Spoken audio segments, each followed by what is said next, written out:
Bu qishloqqa jonimga tegdi. Qachon uyini tartibga soladi deya o'tlar o'sib ketgan, hamma yer rasvo. Mana bu oyna artilmagandan malla bo'lib ketgan. Uyning ichida o'zi nima qilyapti? Taxtalarini qaranglar, qorayib ketgan. Men bu qishloqqa ming bor aytdim, uyini tartibga solsangchi deb. Qo'y qishloqqa, uyingdasan bilaman, kir oynalaring ham seni berkita olmayapti. Sen nimalar bilan shug'ullanyapsan? Men stressga tushdim. Nimaga tushding?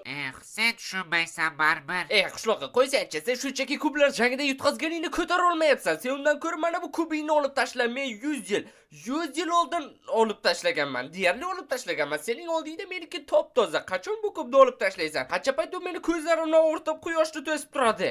Urmasangchi, stressga tushgan qo'ymaysanmi? Qanaqa zamon bo'ldi? O'zim men yutdim. Shuncha payt o'ylab ko'p qilgandim. Sen bo'lsa g'uromlik qilgansan. Qishloqqa sen shunchaki mag'lubiyatni tan olishing va mana bu uyni va nihoyat ta'mirlashing kerak. Bu menga yoqmayapti umuman. Qishloqimizda mana shunaqa rasvo uy borligi. Nechi bor aytay senga stressdaman deb. Mayli, uyingni bo'lmasa ham hech bo'lmasa kubni. Yo'q. Men seni videoing uchun shuncha harakat qildim. Endi tozalayapmi? Yo'q, o'zing tozala. Yo'qsa umuman videolaringda qatnashmayman. Yaxshi, unda qatnashma. Bemalol qatnashmasliging mumkin. Faqat ko'zimga ko'rinma boshqa. Beshov va nihoyat o'zi qanday aytishni bilmayotgandim. Va nihoyat mana shu videolaringdan qutulib, avvalgidek maza qilib yashashni boshlayman. Yaxshi, faqat oldimga zerikishdan o'ylayapman deb kela ko'rma. Suvingni borib tushingga ayt. Bir kundan so'ng. Stressga tushib, jo'ga tegdi-ku.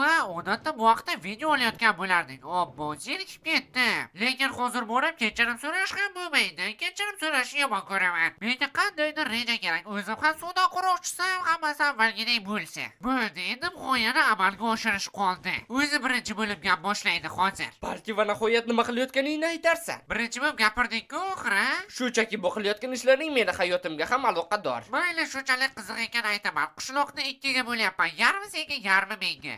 Nima qilyapsan, tushunmadim. O'zing aytmadingmi, men ustaman, qishloqni yashataman deb, mana endi ko'ramiz, qishloqni teng ikkiga bo'lamizda, hammasi aniq bo'ladi. Yaxshi, qishloqni demak teng ikkiga bo'lamiz. Sen o'z tarafingni xohlaganingcha o'zgartirasan, men o'z tarafimni xohlaganimcha o'zgartiraman, to'g'rimi? Ha, yana muhlat ham bor, kechgacha. Kechgacha kimning tarafi zo'r bo'lsa, o'sha g'olib va mag'lub kecha bo'lgan hodisa uchun kechirim so'raydi. Bilasanmi nima? Bu ajoyib g'oya. Sen yaxshisi hozirning o'zidayoq qanday kechirim so'rashni tayyorgarlik qilsang bo'lardi. Suvingni borib tushingga ayt. Xo'sh, qoidalar aniq. Biz kun oxirigacha qishloqning bizga tegishli tarafini xohlaganimizcha o'zgartirishimiz mumkin. Bilmadim qishloq o'zining tarafida nima qiladi, lekin menda bir g'oya bor. Birinchi navbatda qishloqning zumrad kubini olib tashlaymiz. Obbo, menimcha Minecraft qotganga o'xshaydi.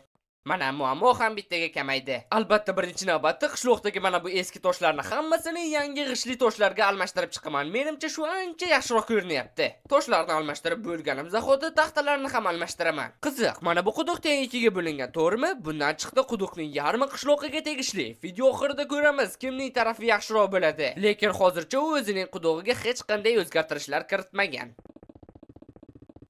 Mana bunday xona ichidagi jihozlarni ham hali hammasini almashtirishimizga to'g'ri keladi. Faqatgina toshlarni almashtirgan bo'lsak ham qishloq menimcha ancha chiroyliroq bo'ldi. Xo'sh, endi qishloqdagi barcha eski taxtalarni almashtirib chiqamiz. Va bu uchun men mana bu 3 ta taxtadan bittasini ishlataman, lekin qaysi biri? Menimcha tanlov aniq, mana bunisi. Vaqtimiz cheklangani uchun bu safar komandalarni ham ishlataman. Menda ajoyib reja bor. Birinchi bo'lib mana bu taxtalarni hammasini oynalarga qo'shib almashtirib tashlaymiz, oyna eshiklarini esa oxirida qaytaramiz. Xo'sh, menimcha mana bu uy mening qishlog'imga umuman to'g'ri kelmayapti. Yana buni ichida hech kim ham yashamaydi. Menimcha uni olib tashlash ancha to'g'ri bo'lardi. Sababi mana bu uyga ham xalaqit beryapti. Shuning uchun hozirroq ikkita zarba beramiz va olib tashlaymiz. Ha, menimcha ancha yaxshi bo'ldi. Mana bu uyni esa tomini ham almashtirish kerak yangi taxtalarga. Qani eshitaylikchi qishloqni nima qilyapti ekan? Mana bunday ajoyib. Meni qishlog'im eng kuchli bombalardan ham qo'rqmaydi. U nima, bunker quryaptimi? Endi mana bu uyning interyeriga o'tsak ham bo'ladi. Hamma eski taxtali narsalarni yangisiga almashtirib tashlaymiz. Mana bunday qilib. Va albatta mana bu stollarni ham almashtirish kerak. Lekin bunaqa taxtadan plita bo'lmasa kerak. Nimani ishlatsam ekan? O, temir. Menimcha bu ham ajoyib ko'rinadi. Ha, ajoyib ko'rinyapti. Verstakni ham almashtirish kerak. Ming afsuski oq daraxtdan verstak topolmadim, lekin hech bo'lmasa mana bunday verstak bor ekan. Hech bo'lmasa pol bilan mos bo'ladi. Hop, tayyor. Endi barcha eski oynalarni hammasini mana bunday oq oynaga almashtiramiz.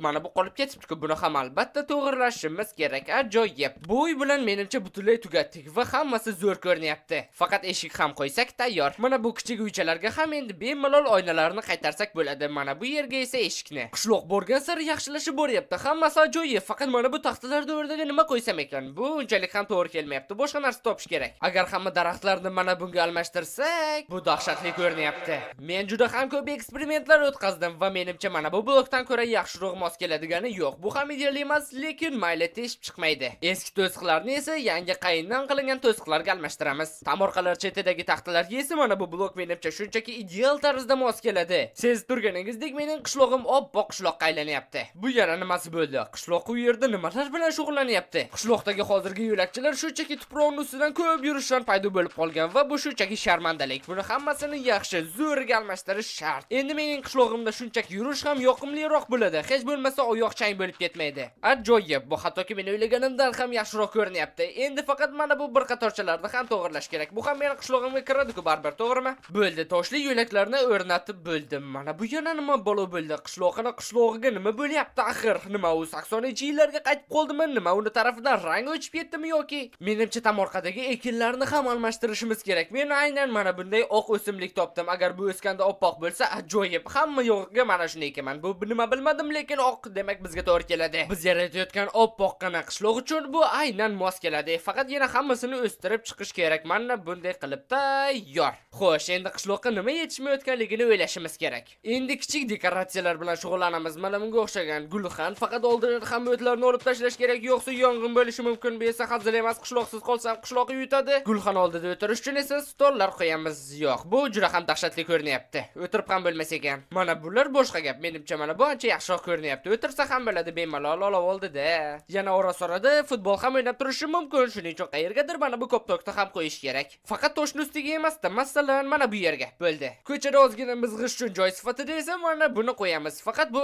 negadir xato qo'yilyapti, la'nati. Bo'ldi, bir nima qilib o'rnatdim. To'g'ri, bu havoda osilib turgandek ko'rinishi mumkin, hattoki shunday ham, lekin bu Minecraft ekanligini hisobga olsak, hammasi joyida. Endi qishloqda hamma yerga o'rindiqlar va chiqindi qutisi joylashtirish kerak. Bu juda ham muhim. Xohlagan joyda shunchaki o'tirib tabiatdan bahramand bo'lish mumkin. Hamma yerga qo'yamiz. Meni uyimning oldiga ham bitta, faqat mana bu devor juda ham xalaqit beryapti. Qishloqqa ozgina yashillik qo'yish uchun hamma yerga mana bunday o'tlardan ham qo'yib chiqamiz. Har bitta o'rindiqlar orqasiga ham. Menimcha bu juda ham zo'r ko'rinadi. Oxirida esa mana bu burchaklarni hammasini o'tmas qilish kerak. Nega deysizmi? Sababi bu yerda to'p o'ynaymiz dedim-ku. Bu yerga qoqilsang, shu qadar og'riydi-ki, shuning uchun hammasini o'tmas qilish ajoyib bo'lardi. Mening qishlog'imda xavfsizlik juda ham muhim. Yana to'p ham portlab ketishi mumkin bunga tegsa. Mana buni ham ozgina tekislaymiz.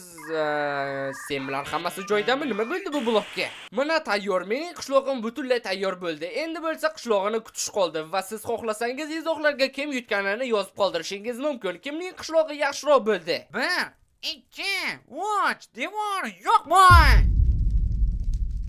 Qishloqi, adashmasam biz kimning qishlog'i yaxshiroq bo'ladi degandek, seni qishlog'ingga nima qilgan? Qanchalik qo'rqinchli bu?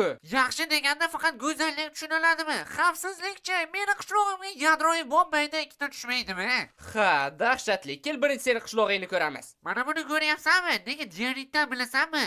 Nega ekan? Sababi u 200 yil turadi. Nima chiroqlarga tikilyapsan? Bular ham shu. Meni qishlog'imga yadroviy bomba tushsa, hattoki yorug'liksiz ham qolmayman. Rostini aytsam, men bo'yi sen bunker quryapsan deb o'ylabman, lekin bu undan ham o'tib tushdi. Oho, bu yerni alohida ta'mirlabsan-ku, mana bularni qaranglar, voy, ko'zlarim og'rib ketyapti bularning hammasidan. Qanchalik ko'zlarni og'ritadigan qala qilibsan sen? Bu qala emas, qishloq. Yana ozgina vaqt yursang, ko'zing o'rganadi. yo'q oqib tushadi. Hattoki mana bunaqa narsalar ham qo'ydingmi? Ha, qishloqing ajoyib. Qani ko'raylikchi, o'zingni uyingni qanday ta'mirlabsan? Dahshatli, hattoki kitoblar ham yo'q. Nimaga? Men shularni qilishga 100 yil vaqtim ketdi. Tomorqangga nimalar ekding? Bular ham radiatsiyaga chidamlimi? Bilmadim, mana shular chiroyli ko'rdi, ekdim. Nima tushini ham bilmayman, lekin hech narsa tushmaskan. Mayli, yur qishloqqa. Endi men senga o'zimni qishlog'imni ko'rsataman va u qanday bo'lishini ko'rsataman. Ko'ryapsanmi? Hammasi oq, hammasi chiroyli, hammasi chiroyligina, tozagina, zo'rgina. Mana bu markazda esa mazza qilib kamin oldida o'tirishing mumkin yoki ana bu yerda ko'p-to'q bor, o'shani tepishing mumkin. Tushunyapsanmi qanchalik mazza? Charchagan vaqting hamma yerda o'rindiqlar bor. Sen shuni qishloq deyapsanmi? Buncha ham yer oppoq, ertasi kuni hammasini mog'or bosib qorayib ketadi. Hech ham unaqa bo'lmaydi. Hattoki menda ko'ryapsanmi, ko'p-to'q ham bor. Futbol o'ynasa ham bo'ladi. Rostdan qochib turchi, men tepaman hozir. To'xta, bundan oldin boshqa narsalarni ham ko'rsatay, mana bu yerda bemalol mizg'isang bo'ladi. To'xta, men birinchi tepaman, keyin davom ettirasan. Vop. La'nati xitoyliklar ichiga biton tiqib ketishganmi nimada? Sen undan ko'ra bu yerga kel, qala men uyni ichlarini qanday chiroyli qilib tashlaganman. Hammasi ajoyib, hattoki verstak ham mos. Men rosa qidirgandim, o'z verstak chiqmadi. To'xta, mana buni nimaga almashtirmagansan? Minus qishlog'ingni diaret stolchalar bilan baholayman. Mana buni sen bunga umuman teginmagansan. Bunga ikkita diaret stolcha. Bu tomorqani butunlay ko'zdan qochiribman. Mana yana bitta diaret stolcha minus. Bu dorivonni haftada qara sarg'ayib yotibdi, nega almashtirmading? Pachoq. Nima bo'lganda ham baribir mening qishlog'im yaxshiroq chiqdi. Yo'q, bekorlarni uchtasini yeyapsan, hech qanaqa zo'rmas. Menimcha sen baribir kechirim so'ramaysan. Mayli do'stlar, sizlar esa izohlarga qaysi qishloq zo'rroq bo'lganini yozib qoldiring. Agar xohlasangiz obuna bo'lsangiz ham bo'ladi. Shu fikringga qo'shilaman.